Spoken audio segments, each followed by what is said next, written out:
మీ మోకాల నొప్పులకు ఎటువంటి సర్జరీ లేకుండా ఎపియాన్ పెయిన్ క్లినిక్ అందిస్తున్న అత్యాధునిక చికిత్స. Hi viewers, welcome to Suman TV. So present నేనైతే ఈరోజు చెన్నైలో ఉన్న గ్లినిగల్స్ హెల్త్ సిటీ హాస్పిటల్కి అయితే వచ్చేసాను.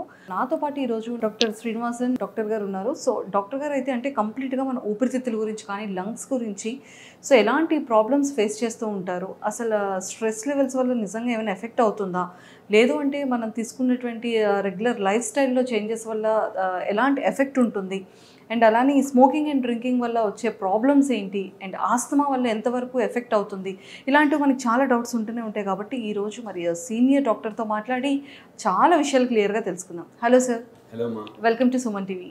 Thank you so much sir. అంటే చాలా మందికి ఫస్ట్ భయం వేసేది ఏంటి అంటే మనకి రైనీ సీజన్ స్టార్ట్ అయిపోయింది, నెక్స్ట్ వెంటనే వింటర్ సీజన్.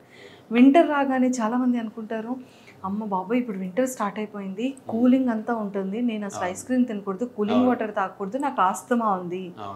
లేదు అంటే నాలాంటి వాళ్ళు ఏంటి అంటే ఏదైనా హెవీగా ఎవరైనా స్మోక్ చేసేటప్పుడు ఆ స్మెల్ ఉండేటప్పుడు బ్రీతింగ్ పడకుండా బ్రీతింగ్ ఆగిపోయినట్టు టైట్గా ఉండడం, అమ్మో నాకు ఆస్తమా ఉందా అనిపిస్తుంది. ఏసీలో ఉండేటప్పుడు ఎక్కువగా ఆ ఏసీకి అమ్మో ఏంటి ఉక్కిరి బిక్కిరిగా ఉంది, నాకేదో ఆస్తమా ఉన్నట్టుంది అన్న ఫీలింగ్ వచ్చేస్తూ ఉంటుంది. దీనివల్ల చాలా భయం వేస్తుంది అనమాట. అమ్మో బ్రీతింగ్ ఆడదు, మనం ఏమైనా చచ్చిపోతామేమో అన్న thought.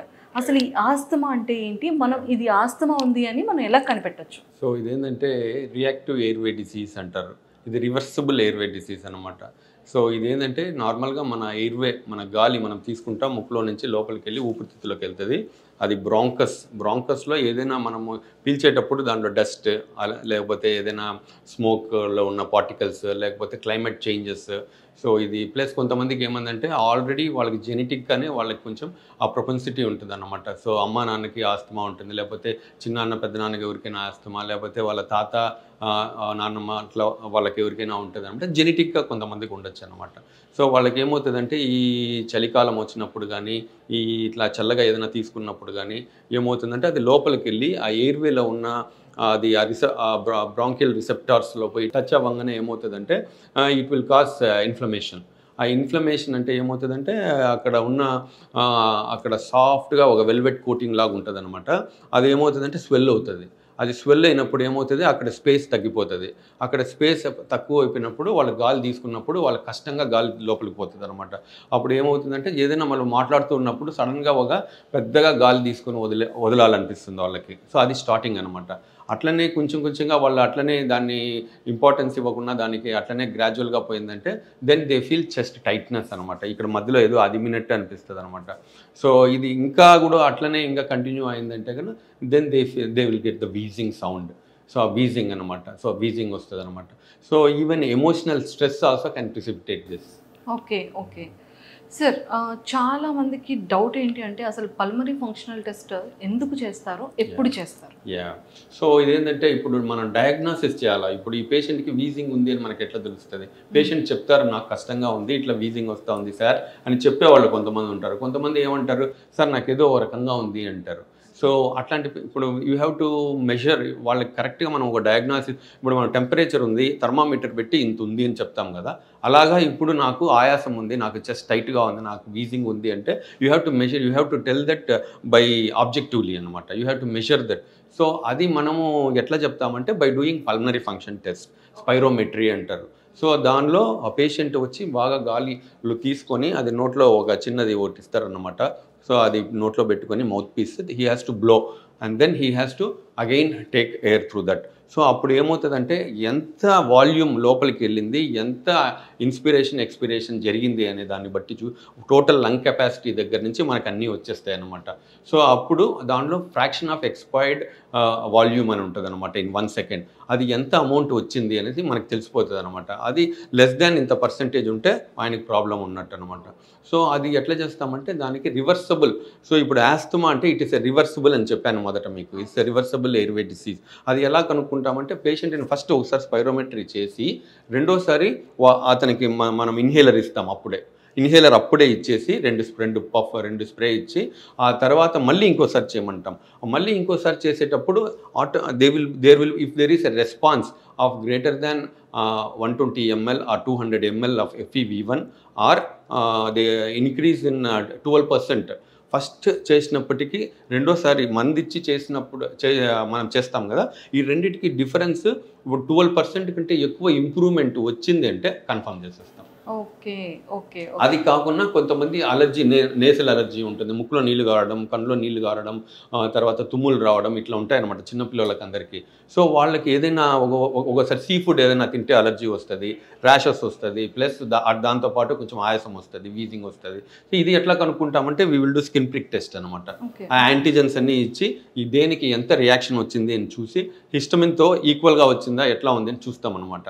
Histamine will be A normal saline histamine ఇది పెట్టి దాని తర్వాత యాంటీజెన్స్ ఉంటాయి అనమాట. వాళ్ళు నార్మల్గా మనం తీసుకునే ఫుడ్ యాంటీజెన్స్ అనమాట. అవన్నీ vegetables, non vegetarian food, so ఇవన్నీ ఫ్రూట్స్ అవన్నీ ఉంటాయన్నమాట. దాంట్లో 70 డిఫరెంట్ యాంటీజెన్స్ చూస్తాం అనమాట. దాన్ని చూసి మీరు ఏమేమి తినొచ్చు ఏమేమి తినకూడదు అని కూడా చెప్పేస్తాం. ఓకే సార్, లంగ్స్లో చాలా మందికి ఏంటి అంటే ఒక వైరస్ కానీ బ్యాక్టీరియాస్ కానీ ఫామ్ అవుతూ ఉంటుంది. అది అసలు మనకి ఎలా ఫామ్ అవుతుందని ఎలా తెలుసుకోవచ్చు? దాని నుంచి బయటపడాలి అంటే ఎలాంటి ట్రీట్మెంట్ చేసుకోవాలి? Yes, very good question. So ఇది ఏంటంటే యాక్చువల్గా ఇప్పుడు మనం చేంజ్ ఇన్ క్లైమేట్ అంటున్నాం కదా. ఈ change in climate, more humidity, less humidity, so ఈ వింటర్ సీజన్, దీంట్లో ఏమవుతుందంటే ఒక్కొక్క కాలంలో మీకు ఒక్కొక్క టైప్ ఆఫ్ డిఫరెంట్ ఎన్విరాన్మెంట్లోనే ఇన్ఫెక్టివ్ ఆర్గానిజం ఉంటుంది అనమాట. బ్యాక్టీరియా కానీ వైరస్ కానీ ఏదైనా ఇవంతా కోల్డ్ సీజన్లో ఎక్కువ అది గ్రో అవుతుంది అనమాట. Even in the air it will be there. ఇప్పుడు మనం క్లోజ్డ్ స్పేస్లో ఉన్నాము, ఎవరైనా ఒకరికి దగ్గు ఉంది, అతను దగ్గినప్పుడు అది ఏరోసాల్ స్ప్రెడ్ అయ్యి గాల్లో పక్కన ఎవరున్నారో వాళ్ళు ఇన్హేల్ చేసేటప్పుడు అది లోపలికి వెళ్ళి అగైన్ ఇఫ్ దట్ పర్సన్ ఆ పర్టికులర్ టైంలో డీహైడ్రేటెడ్గా ఉండి అతను కరెక్ట్గా ఈ స్లీప్ ఈజ్ నాట్ ప్రాపర్, ఈ హైడ్రేషన్ ఈజ్ నాట్ ప్రాపర్, అట్లా ఉన్నప్పుడు అది లోపలికి వెళ్ళి it will cause infection and he will get fever. So why all other people, అందరికీ ఎందుకు రావట్లేదు, ఎందుకు కొంతమందికే వస్తుంది అంటే, సో కొంతమంది ఎవరు అంటే who are not taking hydration properly, who are not sleeping properly, who are not taking their diet in proper time. So ఇవంతా other active and comorbidities, already ఊపిరితిత్తుల్లో ప్రాబ్లం ఉన్న వాళ్ళకి ఈజీగా వచ్చేస్తుంది. ఓకే ఓకే సార్, చాలా మందిలో మనం అబ్జర్వ్ చేస్తే దగ్గు వచ్చేస్తుంది చాలా ఎక్కువగా, కోల్డ్ ఎక్కువగా చేస్తుంది, ఆయాసం ఎక్కువగా వస్తుంటుంది. అండ్ వాళ్ళు ఏంటంటే దగ్గు చేసేటప్పుడు కూడా బ్లడ్ బయటికి రావడం, అండ్ తుమ్ము చేసేటప్పుడు కూడా బ్లడ్ బయటకు వస్తుంది, ఇలా స్ప్రెడ్ అవుతూ ఉంటుంది అనమాట. అసలు ఎందుకు అలా జరుగుతుంది? దానివల్ల ఏమైనా సివియర్ ప్రాబ్లమ్స్ ఏమైనా? సో ఇదేంటంటే మెయిన్గా ఇప్పుడు దగ్గినప్పుడు బ్లడ్ రావడం అనేది యాక్చువల్గా వార్నింగ్ సైన్. యాక్చువల్గా ఈ బ్లడ్ రాకుండా లోపల ఇన్ఫెక్షన్ ఎక్కువైందంటే పేషెంట్కి తెలియదు. ఆ బ్లడ్ వచ్చిందని చెప్పి భయపడి పేషెంట్ హాస్పిటల్కి వస్తాడు. So this blood coming out makes him to come to hospital immediately. అర్జెంటుగా పోయి ఒక వైద్య సేవ తీసుకోవడం కోసమని పేషెంట్ వస్తాడనమాట. So that means so this is a warning sign. So దీనివల్ల మంచి జరుగుతుంది పేషెంట్కి. సో దీనికి కారణాలు చూసినారంటే, సో మెయిన్గా మన ఇండియాలో ట్యూబర్క్లోసిస్. సో ట్యూబర్క్లోసిస్ ఏమవుతుందంటే ఇట్ విల్ కాస్ క్యావిటీస్ అనమాట. సో ఎక్కడైతే అది ఫామ్ అయిందో ఫోకస్ ఊపిరితిత్తుల్లో, ఎస్పెషల్లీ అప్పర్ లోబ్స్లో, ఇమ్యూనిటీ ఉన్న వాళ్ళకి అప్పర్ లోబ్స్లో వస్తుంది, ఇమ్యూనిటీ లేని వాళ్ళకి లోవర్ లోబ్స్లో వస్తుంది అన్నమాట. సో అట్లా డిఫరెంట్ పిక్చర్ ఉంటుంది. సో అప్పర్ లోబ్స్లో వచ్చినప్పుడు అది గ్రాన్యులోమా అంటారు ఫస్ట్. ఆ గ్రాన్యులోమా వచ్చి దాని మధ్యలో మళ్ళీ కేసియేషన్ అంటారు, నెక్రోసిస్, అది కుళ్ళిపోతుంది లోపల. ఆ కుళ్ళిపోయిన తర్వాత లోపల క్యావిటీ, ఆ కుళ్ళిపోయిన తర్వాత ఆ కుళ్ళిపోయిన మెటీరియల్ బయటకు వచ్చేసిందంటే ఆ ఏరియా దగ్గర ఒక చిన్న స్పేస్ ఫామ్ అయిపోతుంది, దాన్ని క్యావిటీ అంటాం. ఆ క్యావిటీలో ఏమవుతుందంటే సరౌండింగ్లో కొన్ని బ్లడ్ వెజల్స్ ఉంటాయన్నమాట, పల్మనరీ వెజల్స్. సో అవి ప్రెషర్లో ఉంటుంది కదా, ఒక్కోసారి పేషెంట్ దగ్గినప్పుడు ఏమవుతుందంటే దాంట్లో నుంచి బ్లడ్ పడుతుంది. ప్లస్ ఇది ఒక పక్క, ఇది యాక్టివ్ టీబీ పేషెంట్స్. కొంతమంది ఆల్రెడీ టీబీ వచ్చిపోయిన పేషెంట్స్కి ఏమవుతుందంటే ఊపిరితిత్తులంతా బాగా డ్యామేజ్ అయ్యి లోపల బాగా మీకు అది ఫైబ్రోసిస్ అయిపోయి ఉంటుంది అన్నమాట. సో దాంట్లో నుంచి మళ్ళీ సెకండరీ బ్యాక్టీరియల్ ఇన్ఫెక్షనో వైరల్ ఇన్ఫెక్షనో ఇట్లా వచ్చినప్పుడు ఏమవుతుందంటే ఈజీగా అక్కడ బ్లడ్ వచ్చి బ్లడ్ వెసల్స్ ఓపెన్ అప్ అయిపోయి బ్లడ్ వచ్చేస్తుంది అనమాట. సో కొంతమందికి రిపీటెడ్గా ఇట్లా బ్లడ్ వస్తూ ఉన్నప్పుడు ఏమవుతుందంటే వాళ్ళకి అప్పుడప్పుడు everyday they will have little bit అంటే over the period he will become anaemic కదా. సో అట్లాంటప్పుడు ఏమవుతుందంటే పేషెంట్కి మనము we will do a special test called ఒకటి బ్రాంకియల్ ఆర్టరీ ఎంబలైజేషన్ అనేది చేస్తాం after doing a CT aortogram చేసి దానిలో ఏ ఏరియాలో ప్రాబ్లం ఉంది అని కనుక్కొని ఆ ఏరియాలో ఉన్న బ్లడ్ వెజల్స్ అబ్నార్మల్గా ఉన్నాయా లేదా అని కనుక్కొని సో మనం యాంజియో చేసినట్టు చేసి ఆ లోపల జెల్ ఫోమ్స్ వేసి బ్లాక్ చేసేస్తాం. So that is a life saving procedure. Okay, ఇప్పుడు క్లారిటీ వచ్చింది సార్. సో చాలా మందిలో మనం చూస్తూ ఉంటాం యంగర్ జనరేషన్స్లో. ఇప్పుడు కొన్ని సోషల్ మీడియాలో అయితే చిన్న పిల్లలు, స్కూలింగ్ చదువుతున్న పిల్లలు కూడా స్మోకింగ్, డ్రింకింగ్, అంటే అది ఏదో ఒక దీనిలో వాళ్ళు ఏంటంటే ఇన్స్టాలో పోస్ట్ చేసి వైరల్ చేసుకుంటున్నారు. సో అంత జనరేషన్ అనేది ఫాస్ట్. బట్ మన బాడీకి అంటే మన మనిషి బ్రతకాలి అంటే హార్ట్ ఎంత ఇంపార్టెంటో మన లంగ్స్ కానీ ఊపిరితిత్తులు కానీ కూడా మనకు అంతే చాలా చాలా ఇంపార్టెంట్. కానీ ఎంత అవేర్నెస్ వస్తున్నా, ఎన్ని యాడ్స్ మూవీస్ బిఫోర్ గా ప్లే చేస్తున్నా, ఈ స్మోకింగ్ డ్రింకింగ్ అనేది యంగర్ యూత్ కానీ పెద్దవాళ్ళు కానీ మానట్లేదు. ఓపెన్ హార్ట్ సర్జరీ అయినంత వరకు పెద్దవాళ్ళు అయితే అసలు మానట్లేదు ఈ స్మోకింగ్ కానీ డ్రింకింగ్ కానీ. అసలు స్ట్రాంగ్ గా మీరు దీని గురించి చెప్పాలి అంటే అసలు దాని వల్ల ఎంత ఎఫెక్ట్ ఉంటుంది ఒక person? Very very important question. Nowadays ఇప్పుడున్న young generation, so they are all under peer pressure. So ఎట్లా అంటే ఫర్ ఎగ్జాంపుల్ నీ దగ్గర ఏం మొబైల్ ఉంది, నా దగ్గర ఏం మొబైల్ ఉంది, అంత అక్కడి నుంచి స్టార్ట్ అవుతుంది అనమాట. అట్లా హ్యాబిట్స్ ఒకరికి ఉన్నప్పుడు ఇంకొకరికి అట్లా వచ్చేస్తుంది అనమాట. సి వాట్ ఈస్ హ్యాపెనింగ్ అంటే ఒకసారి మనం సిగరెట్ ఒకసారి ఇన్హేల్ చేసామంటే within 20 seconds that nicotine receptors which are there in the brain will get activated within 20 seconds. అది లోపల తీసుకున్న తర్వాత within 20 seconds it will go and touch there. And then what happens, అక్కడ reward centre note ఉంటుంది, అంటే reward centre అనేసి చెప్తామన్నమాట. దానివల్ల ఏమవుతుందంటే he will feel a sense of well being. నాకు బాగా ఎనర్జీ వచ్చేసింది, నాకు బాగా I can do any work అనే ఒక ధైర్యము, ఒక తెంపు వస్తుంది అనమాట. ఆ టైంకి మాత్రమే వస్తుంది, ఇది వాడికి తెలియదు అనమాట పాపం. సో ఆ కొద్దిసేపటికి మాత్రమే వచ్చి ఆ తర్వాత అది ఆ ఎఫెక్ట్ వేర్ అవుట్ అయ్యేటప్పుడు almost 20 times energy levels down అయిపోతుంది. So ఇది not only with cigarette but also with all the other things which you told, no? So for everything it will be there. So vaping అనేది ఇంకొకటి ఉంది దీనిలో. So కొంతమంది cigarettes బదులు vaping చేద్దాము అని అనుకుంటారు. సో అదేంటంటే ఎలక్ట్రానిక్ సిగరెట్స్ అంటారు. సో దానిలో లిక్విడ్ ఉంటుంది అనమాట, లిక్విడ్ ఉంటుంది, హీటింగ్ ఫిలమెంట్ ఉంటుంది, ఒక బ్యాటరీ ఉంటుంది. సో దాన్ని పెట్టుకుని నోట్లో పెట్టుకుని ఒకసారి లాగితే ఏమవుతుందంటే అది హీటప్ అయిపోయి దానిలో నుంచి ఆ వేపర్స్ లోపలికి వెళ్తుంది అనమాట. సో అది ఈ నికోటిన్ బదులు అది బెటర్ అనుకుంటారు. But any form of nicotine is bad. So ఇది కాకుండా ఇప్పుడు యూఎస్లో చూసినారంటే కొంతమంది ఆ లోపల ఉన్న లిక్విడ్ తీసి ఓ హీటెడ్ ఫిలమెంట్ మీద వేసి ఆ వచ్చే ఫ్యూమ్స్ని they are taking directly, so that ఈ కిక్ ఇంకా బాగుంటుంది అనేసి. సో దీనివల్ల ఏమవుతుందంటే so there are many studies which are telling that many people have got pneumonia, ARDS, they have died. So వాళ్ళకి తెలియదు ఆ టైంలో అది చేసేసిన తర్వాత they will land up in ICU in a very critically ill with ARDS, not responding to medications. Okay. So దీని ఇప్పుడు ఈ సిగరెట్ దీనిలో చూసారంటే it starts with a small smokers cough. ఆ లోపల ఉన్న ఈ వెల్వెట్ లాగా ఉండే ఆ మ్యూకస్ మెంబ్రెయిన్లో ఉన్న ఆ సీలియరీ మెకానిజం అని డ్యామేజ్ అయిపోతుంది. సో దానివల్ల అక్కడ ఉన్న గల్లా అదంతా ఈజీగా బయట రాకున్నా ఆయన కాఫ్ రెగ్యులర్గా వస్తూనే ఉంటుంది అనమాట.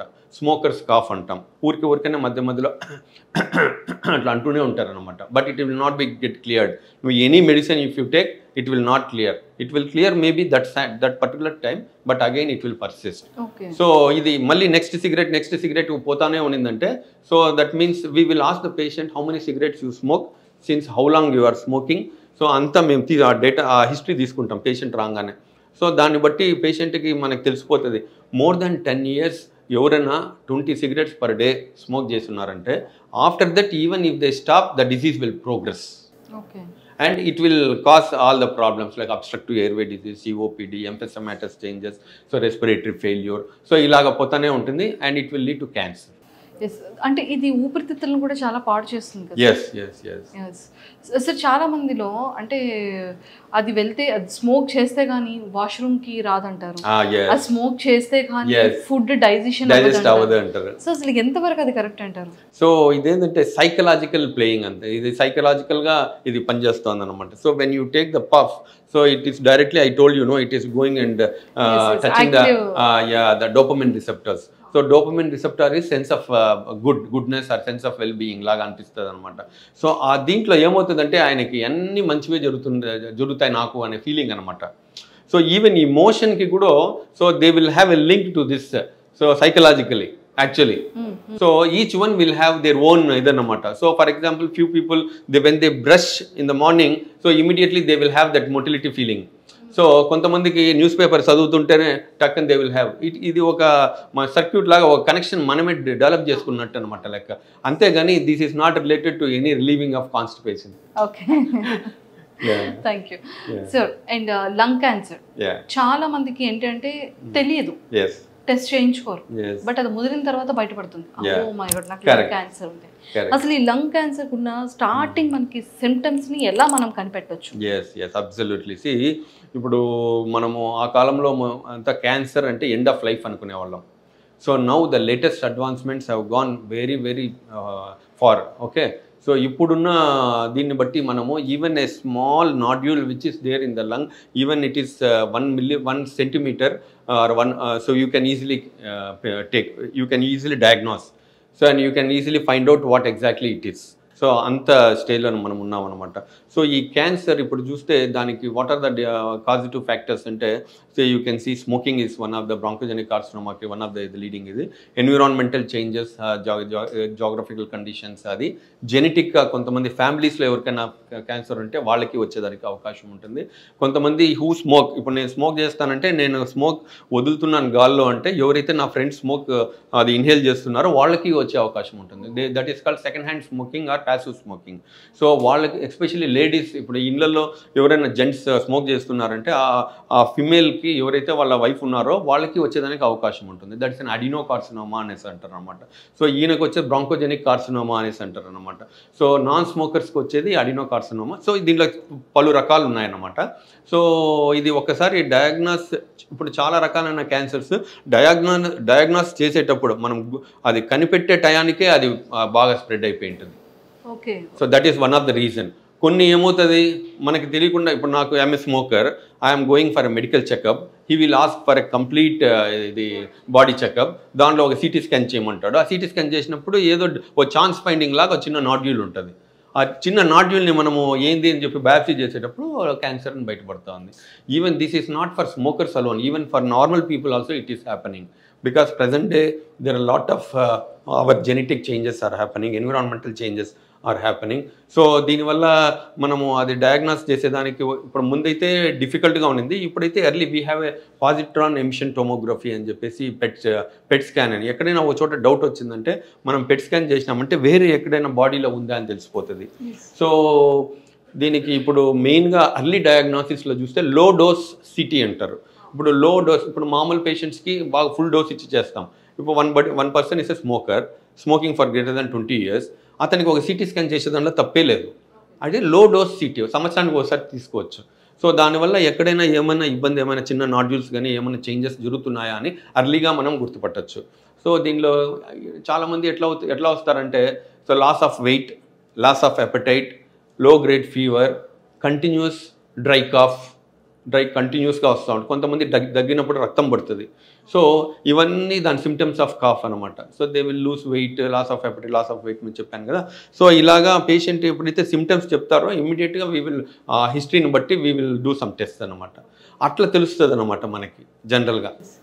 బట్ అవేర్నెస్ డెవలప్ అయిన తర్వాత if every one checks, so more than 45 years అంటే ఎవ్రీ ఇయర్ మనం ఒకసారి చెకప్ చేసుకునే దాంట్లో తప్పేం లేదు. So we will find many of the diseases early. Sir, అంటే మనం కోవిడ్ టైంలో ఎంత పాండమిక్ అయ్యామో మనం అందరం చూసాం. అంటే ప్రతి ఒక్కళ్ళ ఫస్ట్ ఇమ్యూనిటీ అనేది ఎంత ఇంపార్టెంట్ అనేది దాని ఇంపార్టెన్స్ ఆ టైంలో తెలిసింది. అంటే లంగ్స్ కానీ ఊపిరితిత్తులకు కానీ ఎంత ఇమ్యూనిటీ ఉండాలి, సో దానికి వైరస్ ఎంత ఎఫెక్ట్ అవుతుంది. హార్ట్ ఆగిపోవడం కాదు సార్, ఆ టైంలోనే లంగ్స్ ఊపిరితిత్తుల ప్రాబ్లం అయితే డెత్ రేటింగ్ ఎక్కువైపోయింది. ఆ టైంలో హార్ట్ రేటింగ్ కన్నా ఖచ్చితంగా హార్ట్ స్ట్రోక్స్, అవును, హార్ట్ రిలేటెడ్ కాంప్లికేషన్స్ కన్నా లంగ్ రిలేటెడ్ కాంప్లికేషన్స్ ఎక్కువైపోయాయి ఆ టైంలో. డెత్ రేటింగ్ కూడా చాలా ఎక్కువైంది. బట్ ఈ వైరసెస్, ఈ బ్యాక్టీరియాస్ అనేది ఇది అసలు ఎప్పుడు కూడా ఈ లంగ్స్ కి ఎఫెక్ట్ అవుతూనే ఉంటుంది. బట్ ఆ లంగ్స్ హెల్దీగా ఉండాలి అంటే, ఇమ్యూనిటీ బాడీలో ప్రాపర్ గా ఉండాలి అంటే మెయిల్ ఆర్ ఫీమేల్ ఎలాంటి జాగ్రత్తలు తీసుకోవాలి? సో ఇదేంటంటే డెఫినెట్లీ ఇది వెరీ ఇంపార్టెంట్ క్వశ్చన్. అందరూ తెలుసుకోవాల్సిన విషయం ఇది. చిన్న పిల్లల దగ్గర నుంచి ఎల్డర్లీ ఏజ్ గ్రూప్ వరకు అందరికీ ఇది తెలియాల్సిన ఇన్ఫర్మేషన్, తెలియాల్సిన విషయం అనమాట. సో ఇదేంటంటే ఆ టైంలో మనకి ఎంత బాగున్నా సరే, సో ఒక్కసారి ఇన్ఫెక్షన్ వచ్చేసిందంటే ఆ తర్వాత it progress in many of the people. So though మనము న్యూస్ పేపర్స్లో అంతా చూస్తున్నాం, అక్కడ ఇంత డెత్ అయింది, ఇక్కడ ఇంత డెత్ అయింది అనేసి. సో ఎందుకు many only few people got died, why not all people suddenly every one? ఎందువల్ల అంటే any infection if it has to go into my body, నా బాడీ ఆ టైంలో దానికి ప్రిపేర్ అయి ఉండాలి. దట్ మీన్స్ హైడ్రేషన్ సరిగ్గా లేకపోవడం, నిద్ర సరిగ్గా లేకపోవడం, చాలా టయర్డ్గా ఉండడం, టయానికి ఫుడ్ తినకపోవడం. సో ఈ factors very very important for your general well being. Sleep is very very very important. ఒక్కరోజు స్లీప్ మనం సరిగ్గా నిద్రపోలేదంటే దాని యొక్క ఎఫెక్ట్ 3-4 డేస్కి ఉంటుంది మనకి బాడీలో. బాడీలో ఏమవుతుందంటే కొన్ని మీడియేటర్స్ రిలీజ్ అవుతాయి అన్నమాట. సో కొన్ని ఇంటర్ఫిరాన్స్ ఉంటాయన్నమాట.